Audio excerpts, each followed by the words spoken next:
issued a severe thunderstorm warning for northeastern Cabarrus County in the Piedmont of North Carolina, south central Rowan County in the Piedmont of North Carolina until 8 p.m. Eastern Daylight Time. At 7:16 p.m. Eastern Daylight Time, a severe thunderstorm was located 7 miles northeast of downtown Concord, or 4 miles northwest of Mount Pleasant, moving northeast at 15 miles per hour. Hazard, 60 miles per hour wind gusts and quarter-size hail. Source, radar indicated.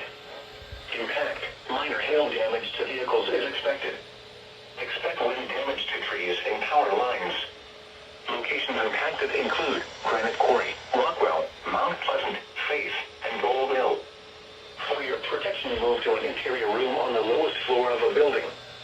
Please report damaging winds, hail, or flooding to the National Weather Service by calling toll-free 1-800-267-8101 or by posting on our Facebook page or tweet it using hashtag NWSGSP.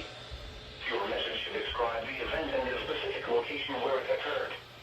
Repeating, a severe thunderstorm warning has been issued until 8 p.m. Eastern Daylight Time for the following counties in northern